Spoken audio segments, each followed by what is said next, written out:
Erika Urrutia ha sufrido por mucho tiempo los actos de corrupción. El dinero que sucesivos gobiernos debieron destinar a planes de ayuda social no estaba ahí. Alguien se lo había llevado. Se esforzó cada día de su vida, pero no pudo salir adelante. A cada paso le quitaban la esperanza. Erika vivió la era de corrupción instalada desde que el Ecuador volvió a la democracia. Estas son las casas donde hoy vamos a salir. Aquí, esta es mi casa. Aquí donde ya salió mi otro hermano, que ya salió. Y aquí viven muchas otras familias que van a ser reubicadas también.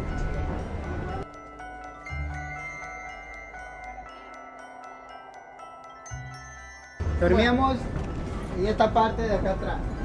Aquí teníamos la cama con mi esposa, acá dormían las bebés. Este es los pilares del puente, las vigas. Sí, caía bastante agua y nos mojábamos, ya por lo cual tuvimos que cambiar los cuartos allá, como le dijo mi esposa. Pero con el pasar del tiempo el puente se ha deteriorado y ahora drena agua por él. Bajan residuos de lo que botan los desperdicios al estero y eso ya con el tiempo a lo que calienta con el sol, entonces se vaporiza y emana olores realmente desagradables. Me puedo llevar recuerdos buenos, gratos, como también recuerdos negativos, que eso sí te puedo asegurar que los negativos se van a quedar aquí. Pienso llevarme los buenos recuerdos, los positivos.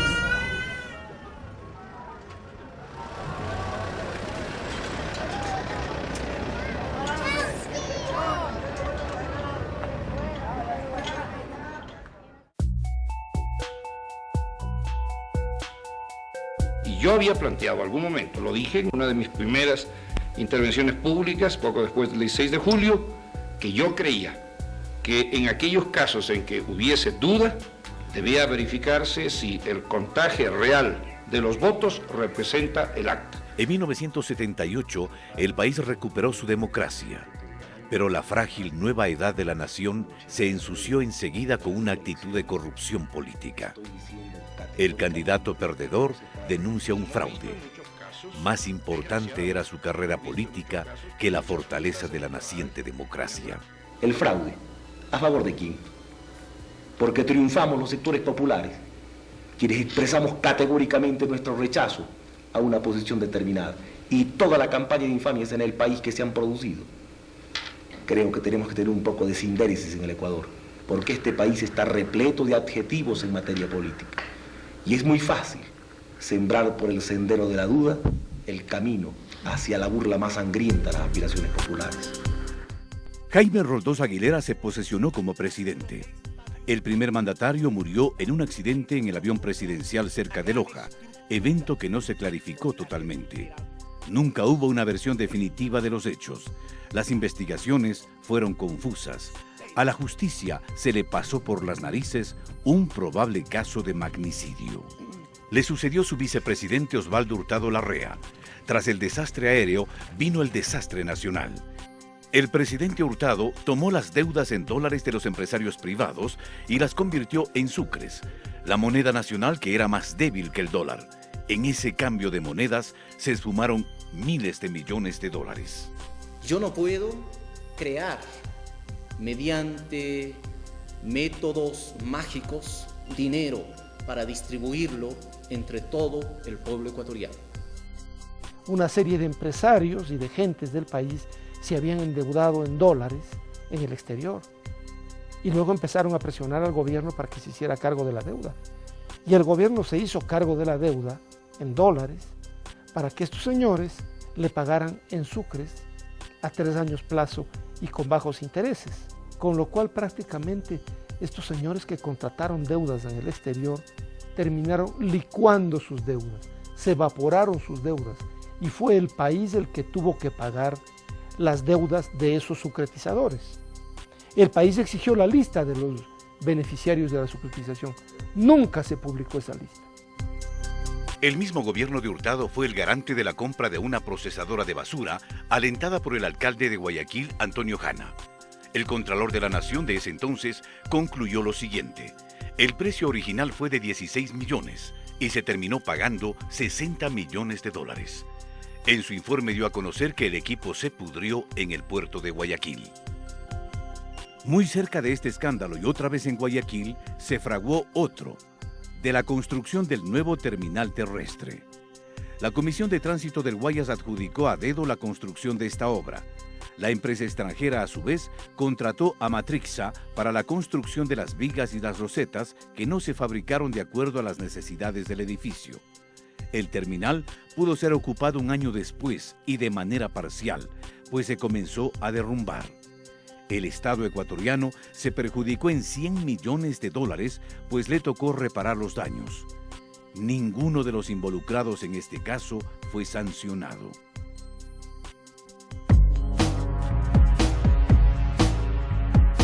Bueno, para decirle la verdad que cuando esta niña nació, ella nació en El Salado, donde había agua bastante, ahí en las Malvinas. Y eso era agua. Era agua, Guayaquil era pura agua. ¿Para qué vamos a decir? Guayaquil, baluarte social cristiano, es una ciudad de grandes contrastes.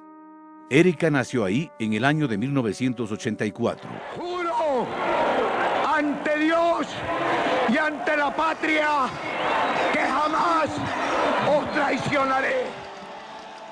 Un problema inmenso, la basura. Y un caso de corrupción aún más grande. Se compran 350 carros recolectores con un sobreprecio de $7.000 por cada recolector. El acusado, Jofre Torbay, secretario del presidente León Febres Cordero, huyó del país y el juicio prescribió.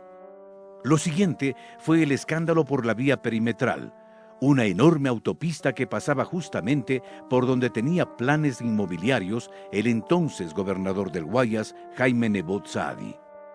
En la década de los 80 hubo mucho más. Se desató una escaramuza armada entre la Fuerza Aérea y el Ejército, debido a la compra de un avión del fabricante Fokker para que sea operado por TAME en la ruta Quito-Loja.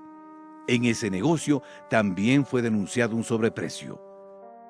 Luego, el ministro de Industrias del gobierno social cristiano, Javier Neira, fue acusado de peculado por participar en la contratación de una empresa que ofrecía servicios hospitalarios. El caso Equa Hospital terminó como otros. El acusado huía a Miami y esperaba que prescriba el proceso.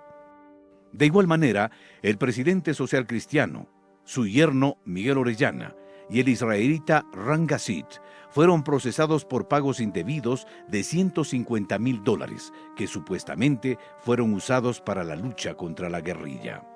En 1979, cuando se inició la democracia ecuatoriana, hubo muchas esperanzas de que por fin iríamos a una sociedad y a un país mejores. ¿Qué pasó en el camino? Décadas de los 80 y los 90 se construye un modelo empresarial de desarrollo inspirado en los principios del mercado libre, la empresa privada abierta, etc., que condujo a un deterioro de las condiciones de vida y de trabajo de la población y que alimentó la corrupción en el país. Los roldosistas insultaron a los dignos. Dajig intentó protestar. Momentos en que el diputado roldosista Villamagua lanzó un cenicero contra aquel. Señor, que vean los medios de comunicación. Señor, que vean lo que me han hecho. Para 1986, el Congreso se ganó el nombre de circo. Los diputados no debaten, no piensan. Entre socialcristianos y roldosistas resuelven las cosas a insultos y empellones. Con la justicia rodeada por armas, la corrupción va y viene y pisotea a los ciudadanos. Es posible, señores, que los socialcristianos y el PRE hagan esto. ¿Quién fue, doctor? ¿Quién fue? Jacobo Bucaram. ¿Y el que lanzó el cenicero? Fue el diputado Villamagua contra el diputado Dajig. Y por decir eso, para que se detenga la violencia, me hacen esto. No es justo, señores. Lo que pasa es que se juegan intereses económicos muy grandes. Y eso es lo que en este momento ellos tratan de imponer. Una amnistía que no tiene los votos. El 31 de agosto de 1990, el entonces diputado Jaime Nebot respondió así ante los argumentos dichos en su contra por parte de otro legislador. Es para mearte, insecto, hijo. No puedo pegarte, tengo que mearte. Es para mearte, hijo. Maricón. Raúl Patiño, no te metas, tú eres decente. No te metas ahí. No te insultar. No puedes insultar aquí, pues. Rata.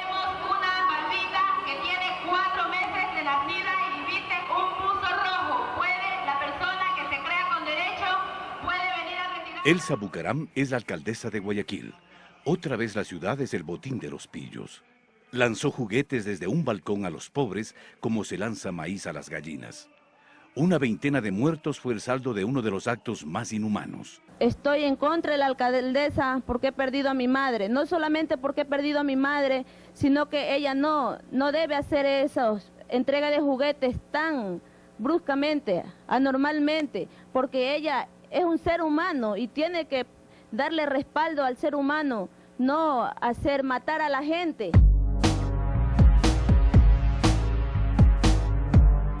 Mi primera escuela era la María Luisa Solís Sánchez. Cuando yo estaba estudiando había primero, segundo y tercero en el mismo aula. Eran las banquitas donde uno se sentaba uno encima de otro. Le digo uno encima de otro porque en la banquita donde yo estaba nos ponían 3 flaquitos juntos. Y esas banquitas que se tambaleaban de un lado para el otro. De madera eran, pues. Ya, no tenía contrapiso, tenía este piso. Así era en tierra. Y a las horas de recreo, como no era cercado, nosotros nos cogían los profesores y nos sacaban por partes. Nos sacaban primer año, segundo, tercero, así sucesivamente. Aquello que muchos estimamos es una última oportunidad. Justo cuando Erika Urrutia asistía a la escuela primaria, Sixto Durán Ballén ganó las elecciones. Y el Partido Social Cristiano conservó sus influencias y volvieron a las de siempre. Se conoció cómo fue otorgado un formidable préstamo a los propietarios de una empresa financiera en bancarrota. Nadie se olvida de Flores y Miel, tampoco de la impunidad, y la justicia sitiada por el presidente para salvar a sus parientes. Se propiciaron leyes para quitar los controles al sistema financiero. Sixto Durán Ballén apoyó la iniciativa y los socialcristianos la aplaudieron. Casi sin regulación se iniciaron los préstamos vinculados, empresas fantasmas, dispendio y farra. Se había sembrado la semilla de una quiebra del sistema financiero. Siempre la ambición puede más. En el gobierno de Durán Ballén se construyó una bomba que estallaría 4 años más tarde. Yo creo que hay muchas, variadas formas de corrupción de la política. Desde leyes hechas con dedicatoria, como la famosa Ley de Instituciones Financieras del gobierno de Sixto Durán Ballén, que según dijera el doctor Carlos Julio Arosemena Monroy, expresidente de la República, fue una ley preparada para de este modo dejar listo el escenario para el atraco bancario del año 1992.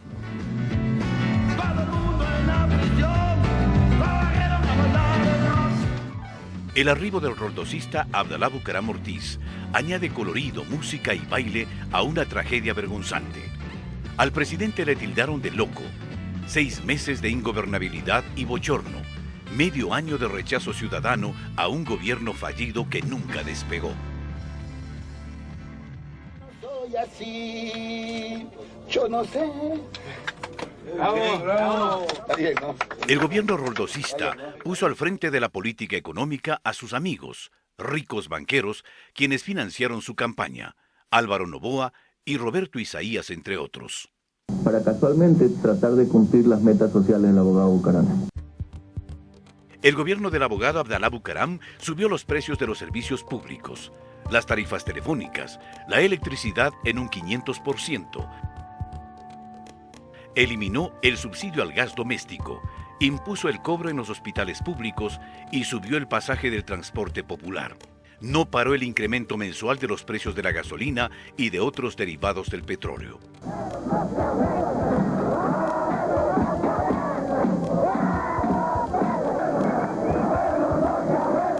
Todo parecía ser un asalto a mano armada a las aduanas. Todo olía a protección del sillón presidencial.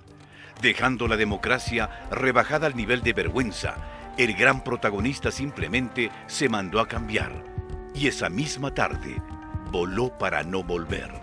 Abdalá Bucaram abandona el país en las primeras horas de la tarde. Así como para los historiadores, el gobierno de Ignacio de Veintemilla en el siglo XIX es, por llamarlo así, el más corrupto de la época. No hay duda que en el siglo XX algunos gobernantes pasarán como los más corruptos en la historia ecuatoriana. Y en la fase constitucional siempre se tendrá por miras lo que ocurría en aquel escandaloso gobierno que presidía Abdalá Bucaram. ¿Qué pasaba por entonces? Bueno, la ciudadanía olvida muchas cosas, pero hay que recordar esos hechos a fin de tener en cuenta que comparativamente hablando, abatir la corrupción también implica decisiones políticas, por más que éstas sean bien difíciles para solucionar el tema. El siguiente presidente es interino, Fabián Alarcón Rivera y su inseparable edecán, Lucio Gutiérrez. Alarcón era uno de los 2 diputados del partido alfarista y logró los votos suficientes para ser presidente. ¿Qué ofreció a cambio? Con una elección tan torcida, Fabián Alarcón pasó a ser parte del top 10 corrupto. Lo hace con el caso Andrade Gutiérrez. La Contraloría General de la Nación inició un proceso debido al pago de un dinero que la institución consideró que no se debía cancelar. La acusación fue recogida por la justicia y meses después fue sobreseído. Usted preside la República en una etapa de profundos cambios institucionales. Sin contar con las andanzas de César Verduga, su hombre de confianza, quien fue acusado de haberse apropiado de fondos secretos. Se inició el juicio y el acusado salió del país. Y las de su hermano Franklin, involucrado en múltiples denuncias de las memorables raterías de la Garita 3, un prolijo sistema de extorsión que afectó a los usuarios de los choferes de la terminal terrestre de Guayaquil. No olvidemos que en este gobierno tan breve y tan corrupto se produjeron las masivas importaciones de ropa usada y el robo de las ayudas internacionales llegadas para los damnificados del fenómeno del Niño. Realmente, si queremos hacer una historia de la corrupción en el país, tendríamos que escribir una obra en muchos tomos. Yamil Maguad pagó rápido sus culpas. Los banqueros le financiaron su candidatura. El aporte de Aspiazu, Maguad, Pons y Ramón Yulí le pidieron una contribución que estuviera al nivel de otras donaciones hechas por Álvaro Guerrero, Fidel Egas, Guillermo Lazo, Nicolás Landes, Roberto Vaquerizo, Danilo Carrera y Medardo Ceballos, todos ellos banqueros. Yulí mostró cuentas y cheques a quienes se pagó con el aporte de Aspiazu. En el que se indica claramente dónde se gastaron los $3.100.000 que el doctor Aspiazu nos entregó. Una vez instalado su gobierno, desde el primer día, Maguad nombra a reconocidos banqueros en su gabinete. Guillermo Lazo, del Banco de Guayaquil, se convierte en el superministro de Economía. Álvaro Guerrero Ferber, desde la Previsora, presidente del Consejo de Modernización. Fernando Guerrero Ferber, también de la Previsora, va al Banco Central. Medardo Ceballos Balda, del Bancomex, se convierte en embajador en México. Ana Lucía Armijos, de la Asociación de Bancos Privados, en ministra de Gobierno y luego de Finanzas. Declarar un feriado bancario por el día de hoy, lunes 8 de marzo de 1999. Pronto muchos de los bancos se quedaron sin dinero. Nadie controlaba y nadie pagaba los préstamos. El gobierno comienza a firmar cheques para tratar de salvarles. Un presidente de la República defendiendo a los banqueros y aliado al alcalde de Guayaquil, León Febres Cordero, del mismo Partido Social Cristiano de siempre. Juntos dijeron que los bancos eran puros y castos y defendieron a los banqueros. Y de que no quieran, ustedes me conocen, yo no me ahuevo jamás. El colapso, acunado en el gobierno de Durán Ballén, estalla y es imparable. La banca colaboró con millonarias cantidades en dólares para la campaña de Maguad. Y eso explica por qué Maguad luego toleró y encubrió a la banca en todos sus desafueros que llevaron hasta la quiebra bancaria sucesiva de tantos bancos, porque él estaba en deuda con esos bancos que le habían financiado la campaña.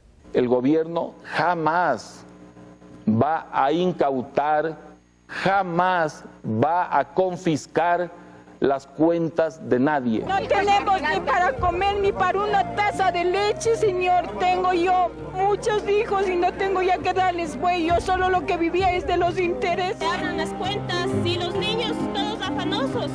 Hacen abrir las cuentas ilusionados y ahora van a perder todo, no es justo. Sí, todos mis ahorritos que tenía yo para vivir. El feriado bancario es inevitable. Congela los ahorros y luego se asesina al sucre, la moneda nacional. A veces se hace más escándalo del negociado público. Pero ¿qué decir del negociado privado, como el que ocurrió en 1999, con un grupo selecto de banqueros? Ese es un delito de cuello blanco. Y sin embargo, se ha tratado a veces de ocultar a estas figuras y de ocultar a esos banqueros corruptos, tratando de crear más escándalo en otros lados, cuando ese es un escándalo nacional que implicó el saqueo y el robo de miles de millones de dólares a costa de una población cuyos depósitos se perdieron y hasta hoy no los recupera. El Ecuador está sumido en la mayor crisis de su historia. Ecuador dolariza su economía y Gustavo Noboa la ejecuta con precisión. La tragedia se repite con secuelas tristemente célebres, compatriotas desolados, el país en crisis. Las fechorías están a la orden del día. Solo 3 banqueros, Roberto Aspiazu, del que un día fue el Banco del Progreso, Alejandro Peñafiel, del quebrado Banco de Préstamos, y Nicolás Landes, del ex Banco Popular, estuvieron presos.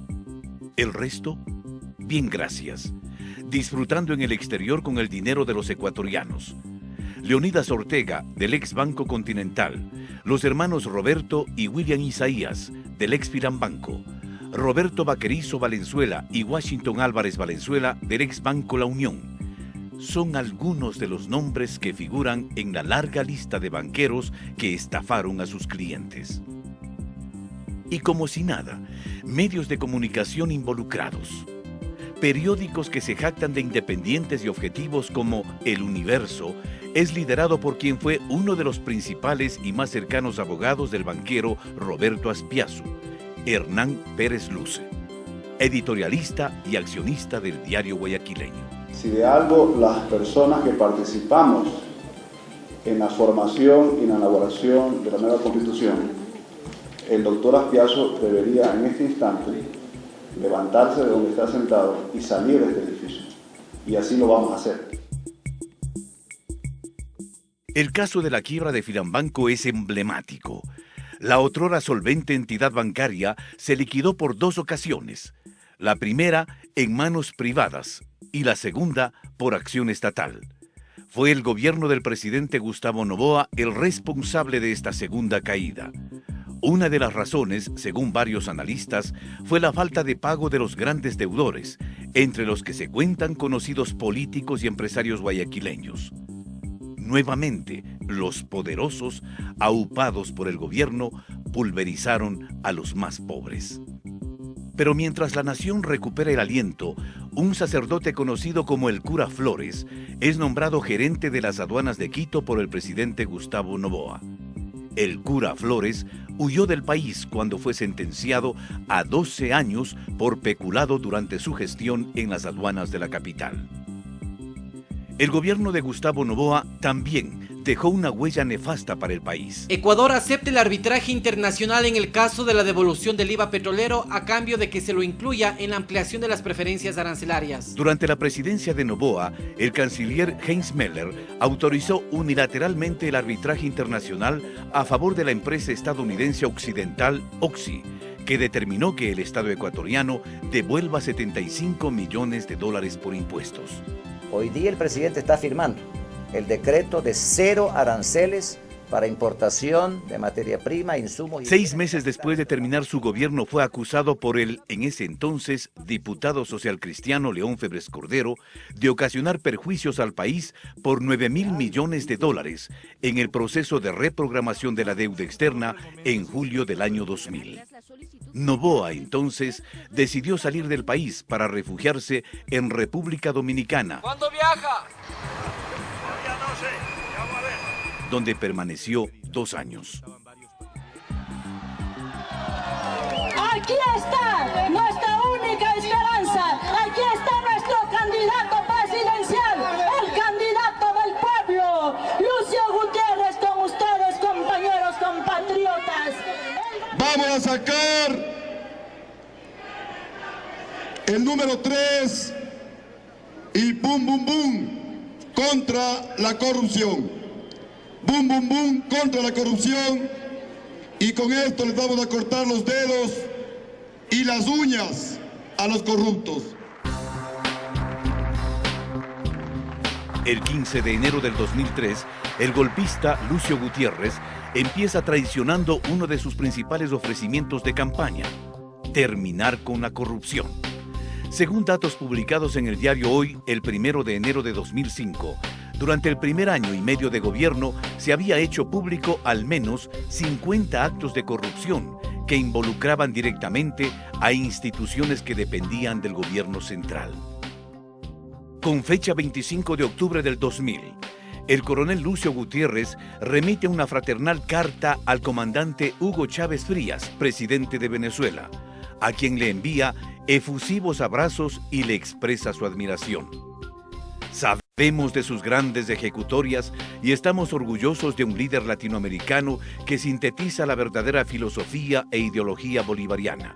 Es decir, que está reivindicándose nuestra historia con usted en la presidencia de esa gloriosa Venezuela, dice Gutiérrez, quien no solo adula al mandatario venezolano, sino que se esmera en alabar al comandante cubano Fidel Castro, a quien califica como un hombre que se ha constituido en ejemplo de la defensa de la dignidad, autoestima, orgullo y soberanía de nuestros pueblos. Presidente, ¿cómo está? Buenas tardes. Encantado de saludarlo. Sí, gracias. Muy bien. Bueno, el honor es mío. Para mí, Lucio Gutiérrez continúa traicionando sus principios. Viaja a Washington acompañado de sus funcionarios, quienes tomaban las decisiones de la política económica. Aquí para los votos. Muchas gracias. Sí. Ok. Yes, sir. How you doing? Muy bien. Muy contento, sí. ¡Ándale! Gutiérrez, el camaleón, aliado de los socialcristianos y Pachacuti, se declara un servidor incondicional de George Bush, expresidente de Estados Unidos. El señor presidente Bush está muy abierto y muy dispuesto y muy preocupado por la situación de pobreza que existe en el Ecuador. Nosotros le hemos dicho que queremos convertirnos en el mejor amigo y aliado de los Estados Unidos. De nada le sirvió al militar golpista cambiar su traje safari por el de civil, ni pedir con insistencia a los periodistas que dejen de llamarlo coronel y que le digan ingeniero. El pueblo no come cuentos. La traición no cambia de vestimenta, como tampoco la incoherencia ni la falsedad. Hemos colocado una piedra. Si todos los ecuatorianos colocaríamos una piedra, tendríamos 13 millones de piedras. Y si todos los días haríamos este trabajo, todos los días tendríamos una inmensa cantidad de piedras. Las visas a ciudadanos chinos a través de sistemas dudosos se sumó a la intervención en el Tribunal Electoral y, sobre todo, el reemplazo de los magistrados de la Corte Suprema de Justicia. ¡Pichi fuera! Las imágenes de los medios no se han olvidado. Partidarios de Gutiérrez dispararon a los manifestantes desde el edificio del ex Ministerio de Bienestar Social. El pueblo rechazó la corrupción sistémica y derrocó al coronel. Mirando a mi madre, que desde el cielo me bendice, desde este altar de la democracia y frente al pueblo de la patria, quiero decirles que prometo cambiar al país o morir en el intento. Ahí va a elevarse el helicóptero, señores. Se va Gutiérrez. Se va Lucio Gutiérrez, señores. Un helicóptero del ejército ecuatoriano le ha sacado del Palacio de Carondelet. En esta imagen se aprecia a Gutiérrez corriendo despavorido de vuelta al helicóptero. Al intentar subir, la desesperación lo hace resbalar. Prohibido olvidar. Osvaldo Hurtado, sucretización. León Febres Cordero, sobreprecio, peculado, caso Ecua Hospital. Sixto Durán Ballén, préstamos vinculados, caso Flores y Miel. Leyes para quitar los controles al sistema financiero. Abdalá Bucaram Ortiz. Ingobernabilidad, escándalos, corrupción. Fabián Alarcón Rivera, corrupción, caso Andrade Gutiérrez. Apropiación de fondos públicos, extorsión. Yamil Maguad, feriado bancario. Éxodo de ecuatorianos al exterior. Gustavo Noboa, peculado, caso Cura Flores. Reprogramación de deuda externa, segunda quiebra del Filambanco. Lucio Gutiérrez, corrupción, nepotismo, pichicorte.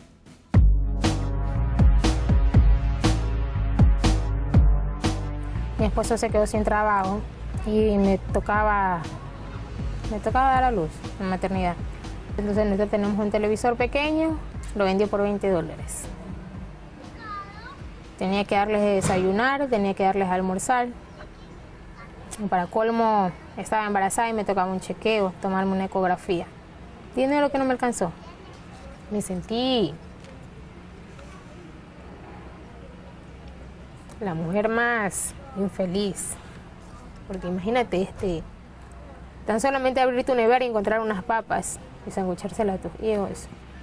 No tener darles qué más. Pero me sentí incapaz de poder ser madre. Después de que el gobierno de Gutiérrez destruyó la economía de Erika, la jornada cívica y ciudadana culminó días de altísimo riesgo para la institucionalidad y la democracia en el país. Alfredo Palacio, aupado por la partidocracia, es el nuevo presidente. Respetar y hacer respetar la Constitución Política de la República, leyes de la República, orden constituido y defender los sagrados. Porque la corrupción se expresó también en el perverso desmantelamiento de las instituciones, de la educación y salud pública, del registro civil, como emblemática señal del despojo cotidiano, o en los memorables perjuicios en cada negociación de la deuda externa. Se hacía de la vista gorda en la repartición del pastel de las telecomunicaciones. Este fue un sistema que funcionó muy bien para enriquecer a muy pocos. Se llegó al extremo de tratar de privatizar los correos por la miseria de $15,000 al mes. Hasta ahora es difícil conocer hasta dónde llegaron los tentáculos de la corrupción. Tanto se ha metido la corrupción en la esencia del Estado ecuatoriano que quienes antes fueron procesados ahora dan lecciones de moral. Y ciertos medios las replican sin vergüenza ni beneficio de inventario. Basta que algún descalificado aventure acusaciones que logra atención mediática. Realmente el cinismo de Rafael Correa no tiene límites. Yo, en cambio, me comprometo a demostrarle a usted, Rafael Correa, y a todo el pueblo ecuatoriano, no menos de 10 actos de corrupción que usted, Rafael Correa, protege. Existen 8.000 denuncias de corrupción de este gobierno que no han sido tramitadas. Los ecuatorianos no somos comunistas ni extrema izquierda, una extrema izquierda trasnochada que se quiere tomar este país. Yo pienso que el Ecuador debe en serio plantearse que este gobierno que dijo que iba a ser de manos limpias y corazón ardiente, no lo es. Ya son demasiados los actos de corrupción graves que existen en esta administración. Si entre 1979 y 2006 se fue construyendo un sistema económico al servicio de élites ricas, se fue desinstitucionalizando al Estado, decayeron las condiciones de vida y de trabajo de la población. Esa clase política y esos profesionales de la economía y de la cultura política del pasado, comprometidos con esa situación, no pueden ahora darnos ejemplo de lo que hay que hacer en el país. El país entero lo que debe reconocer es quiénes fueron aquellos que construyeron ese viejo sistema que hoy tratamos de superar, y entonces no puede ser que ellos vengan y nos den lecciones para el presente. Alguna vez un exgobernante me dijo, un presidente no puede estar cuidando las uñas de todos sus colaboradores, pero Cuando un gobierno crea mecanismos anticorrupción, cuando un gobierno se propone perseguir a los corruptos, yo creo que ese es un gran punto de partida para frenar la corrupción.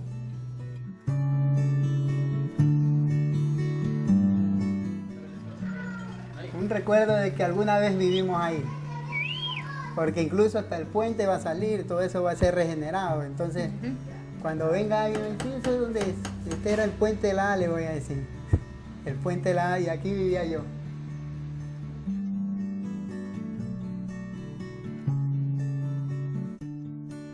Depende de la pregunta, ¿en qué cambia? Yo digo cambia en un 100%, porque ¿cómo vamos a comparar la casa que tenemos ahora con la anterior?